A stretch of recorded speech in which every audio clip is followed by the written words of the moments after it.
क़ाल तआला हुनालिक दआ ज़करिया रब्बह क़ाल रब्बी हबली मिन लदुनका ज़ुर्रिय्यतन तय्यिबह इन्नका समीउद दुआ। सूरह आल इमरान आयत नंबर 38। इससे पहली आयत में अल्लाह रब्बुल इज़्ज़त ने यह बयान किया है कि सईदा मरियम उनकी कफ़ालत करने वाले जनाब ज़करिया अलैहिस्सलाम थे। वो जब भी सईदा मरियम के इबादत के कमरे में आते तो उनके पास कोई ना कोई रिज़्क़ पाते। उन्होंने पूछा मरियम से, ए मरियम, ये रिज़्क़ कहाँ से आ रहा है? तो उन्होंने कहा कि ये अल्लाह रब्बुल इज़्ज़त की तरफ से है। तो ये अल्फाज सुनकर ज़करिया अलैहिस्सलाम ने दुआ की। उसका तज़किरा अल्लाह रब्बुल इज़्ज़त इस आयत में फरमा रहे हैं, जिसकी अभी हम तफसीर करने लगे हैं। हुनालिक दआ ज़करिया, वहीं पे दुआ की ज़करिया ने रब्बहू, अपने रब से। वहीं पे पुकारा ज़करिया ने अपने रब को। क़ाला, उन्होंने कहा, रब्बी, ए मेरे रब, हबली मिन लदुनका ज़ुर्रिय्यतन तय्यिबा, मुझे दे अपनी तरफ से पाकीज़ा औलाद, बेशक तू दुआ को खूब सुनने वाला है। हुनालिका, ये इसमें इशारा है और ये लफ्ज़ ज़र्फ़ मकान के लिए भी इस्तेमाल होता है और ज़र्फ़ ज़मान के लिए भी। यानी कि इसका माना ये भी आप कर सकते हैं कि उसी जगह पे खड़े होकर दुआ की, और ये माना भी कर सकते हैं उसी वक़्त दुआ की। जो ही ये अल्फाज सुने सईदा मरियम से कि ये रिज़्क़ अल्लाह की तरफ से आ रहा है, तो उन्होंने वहीं पे खड़े खड़े या उसी मौका पे दुआ की। और दोनों माना भी मुराद हो सकते हैं कि वहीं पे खड़े खड़े और उसी वक्त उन्होंने दुआ कर डाली। तो हुनालिका, वहीं पे, दआ फ़िल मादी है वाहिद के लिए, दुआ की। ज़करिया अलैहिस्सलाम ने रब्बहू, अपने रब से। रब किसको कहते हैं? खालिक को, मालिक को, तमाम उमूर की तदबीर करने वाले को, पालने वाले को। क़ाला, उन्होंने कहा, किन्होंने? ज़करिया अलैहिस्सलाम ने, रब्बी, ए मेरे रब। रब्बी असल में क्या था? या रब्बी। या हरफ़े निदा है, उसे गिरा दिया गया, और याद मुतकल्लम की थी उसको भी गिरा दिया गया। और ऐसा क्यों होता है? तख़फ़ीफ़ के लिए, आसानी के लिए, इख्तिसार के लिए, क्योंकि ये लफ्ज़ बहुत ज़्यादा इस्तेमाल होता है। तो इसलिए अब क्या पढ़ा जाता है? रब्बी। और बा के नीचे जो कसरा है, ज़ेर है, ये इससे वाज़ेह हो रहा है कि बा के बाद या भी है, अगरचे इस वक्त मौजूद नहीं है। तो रब्बी, ए मेरे रब। हब, ये फ़ेल अमर है वाहिद के लिए, तू दे, तू बख्श। इसी से होता है लफ्ज़ वहाब, बहुत बख्शने वाला, बहुत देने वाला। और इसी से लफ्ज़ होता है हिबा। और आप जानते हैं कि हिबा से मिलते जुलते दो अल्फाज और भी हैं, हदिया, सदका। सदका उसको कहते हैं जो आप किसी को इसलिए देते हैं ताकि रोज़े आखिरत आपको अजर व सवाब मिले। और हदिया उसे कहते हैं जो आप किसी को इसलिए देते हैं ताकि आपके दरमियान और उसके दरमियान मोहब्बत कायम हो जाए।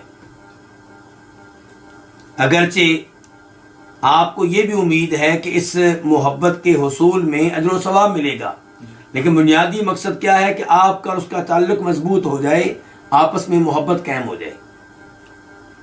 और हिबा जो आप किसी को सिर्फ इसलिए देते हैं ताकि उसका कोई फ़ायदा हो जाए। तो यहाँ पे कहा गया रब्बी हबली, ऐ मेरे रब मुझे दे, यानी कि बगैर मुआवजे के, यानी कि मैं कोई कीमत नहीं दे सकूंगा, मैं इसके बदले में कुछ नहीं दे सकूंगा, लेकिन या अल्लाह तू मुझे दे। तो हब तू दे ली मुझे। ली असल में दो लफ्ज हैं, लाम और या। लाम का माना क्या होता है? के लिए, के वास्ते। या का माना मैं, यानी कि तू दे मेरे लिए, मुझे, मेरे वास्ते। मिन लदुन का अपनी तरफ से, तीन अल्फाज हैं। मिन का माना क्या? से। लदुन पास, तरफ, का अपनी, यानी कि ऐ अल्लाह मुझे तू औलाद दे अपनी तरफ से। ज़ुर्रियतन औलाद, तय्यबतन पाकीज़ा, उम्दा। इन्नका बेशक तू, इन्ना का मैंने बेशक, यकीनन, काफ का मैंने तू, समी खूब सुनने वाला है, अद्दुआ दुआ को। इस ऐत की तफसीर क्या है? जैसा कि पहले मैं वादे कर चुका हूं कि सैयदा मरियम जनाब ज़करिया अलैहिस्सलाम की कफालत में थी और एक मेहराब में, यानी कि इबादत खाने में रहा करती थी। ज़करिया अलैहिस्सलाम जब आते तो देखते कि सैयदा मरियम के पास कोई ना कोई रिज़्क होता है, कोई ना कोई फल होता है, और ये फल देने वाले ज़करिया अलैहिस्सलाम नहीं थे।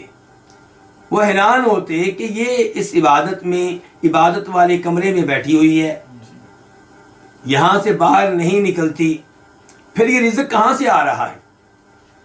तो उन्होंने पूछा, ऐ मरियम रिज़्क कहाँ से आ रहा है? तो उन्होंने कहा अल्लाह की तरफ से है, यानी कि ज़हरी सबब के बगैर ख़ास अल्लाह रब्बुल इज़्ज़त की तरफ से ये आ रहा है। तो जब ज़करिया अलैहिस्सलाम ने देखा कि अल्लाह रब्बुल इज़्ज़त मरियम को ऐसा ऐसा फल दे रहे हैं जिसका सीज़न नहीं है, जिसका मौसम नहीं है, तो वो अल्लाह ताला बढ़ापे के आलम में मुझे औलाद देने पे भी कादिर है। तो इसलिए उन्होंने वहीं पे खड़े खड़े दुआ की, हुनालिका, वहीं पे उन्होंने दुआ की, रब्बहु, अपने रब से। इससे ये भी मालूम हुआ कि अंबियाए किराम अलैहिमुस्सलाम समेत सारे के सारे इंसान अल्लाह रब्बुल इज़्ज़त के मोहताज हैं।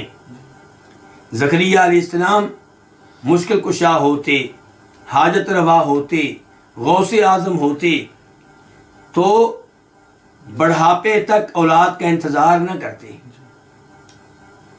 लेकिन उन्हें इंतज़ार करना पड़ा है। अब उन्होंने अल्लाह रब्बुल इज़्ज़त से दुआ की है, गिड़गिड़ाए हैं, तो अल्लाह रब्बुल इज़्ज़त ने अब उनकी दुआ को कबूल किया है। जब अल्लाह ने चाहा तब औलाद की खुशखबरी मिली, जब अल्लाह ने नहीं चाहा तो ज़करिया अलैहिस्सलाम को औलाद की खुशखबरी नहीं मिली। अल्लाह ताला फरमाते हैं, या अय्युहन्नास अंतुमुल फुक़राउ इलल्लाह वल्लाहु वल गनियुल हमीद। ऐ लोगो, तुम सब के सब अल्लाह के मोहताज हो, बेनियाज एक ही ज़ात है, वो कौन है? अल्लाह ताला। ज़करिया अलैहिस्सलाम ने पुकारा, दुआ की, किससे? रब्बहु, अपने रब से। क्या अल्लाह रब्बुल इज़्ज़त सिर्फ ज़करिया अलैहिस्सलाम के रब हैं? अल्लाह ताला तो सारी कायनात के रब हैं, सबके खालिक हैं, सबके मालिक हैं, हर एक को रिज़्क देने वाले हैं, सबके उमूर की तदबीर करने वाले हैं। फिर यहाँ पे क्यों कहा गया कि ज़करिया अलैहिस्सलाम ने दुआ की अपने रब से?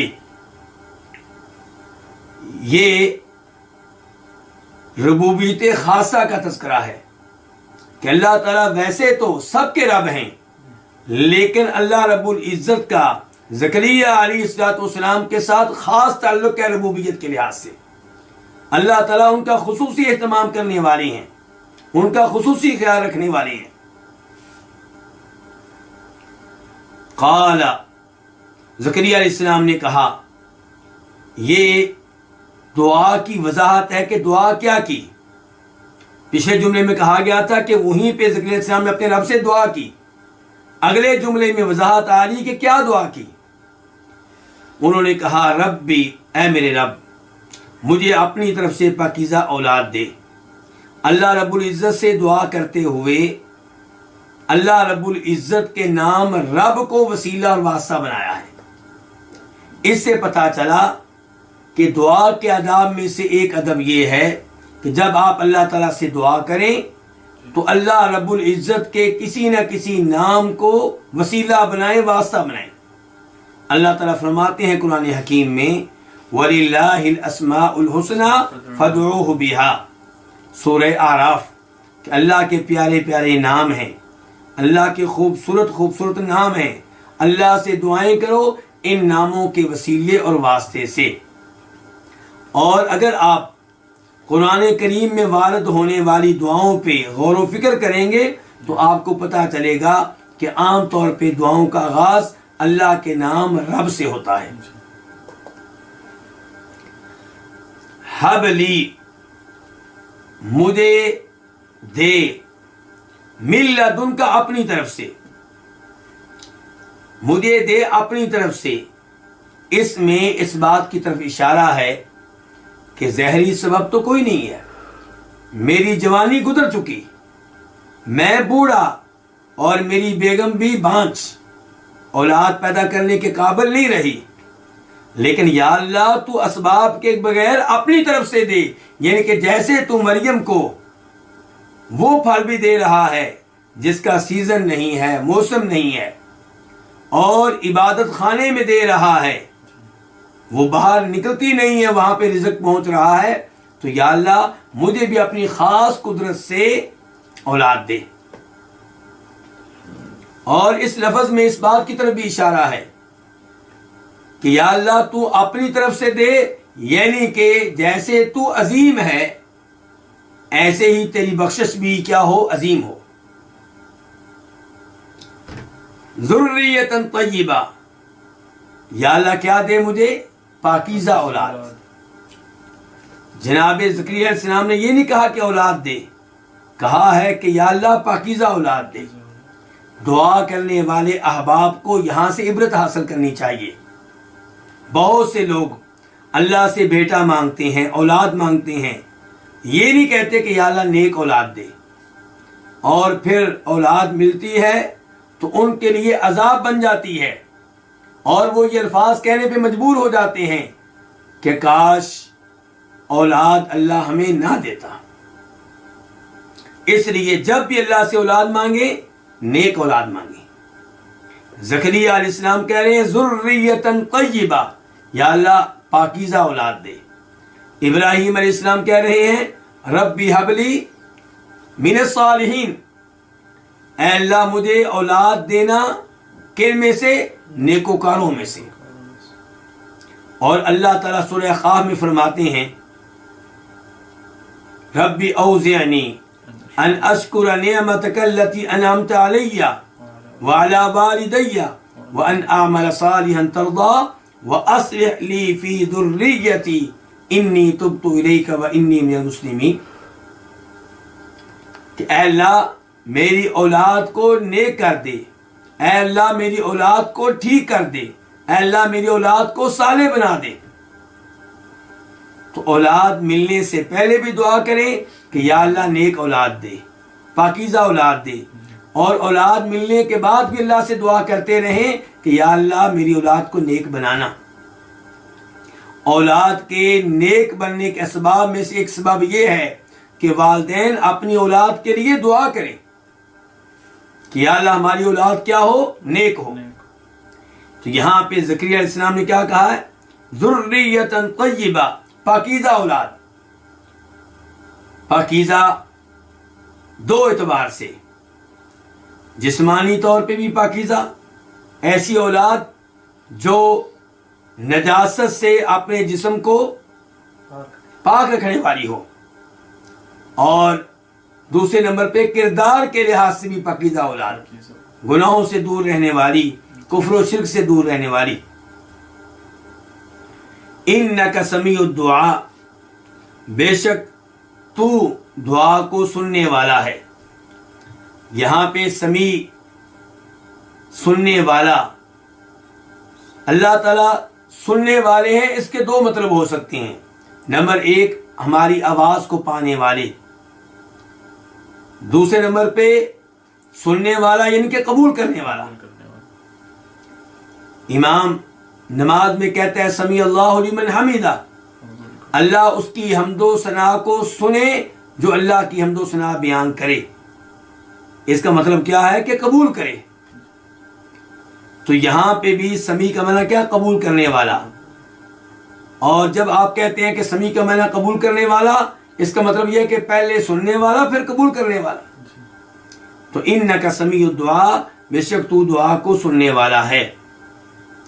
और इन आखिरी अल्फाज से यह भी मालूम हुआ कि अल्लाह रब्बुल इज्जत से दुआ करते हुए दुआ के शुरू में या आखिर में अल्लाह के उस नाम को लेकर आए जो आपकी ज़रूरत और हाजत के मुताबिक हो। यहाँ पे आप क्या चाहते हैं कि अल्लाह इस दुआ को कबूल कर लें। ज़करिया अलैहिस्सलाम क्या चाहते हैं कि अल्लाह उनकी दुआ को कबूल कर लें। इसलिए क्या कहा, इन्नका समीउ दुआ, कि अल्लाह तू ही दुआ को सुनने वाला है।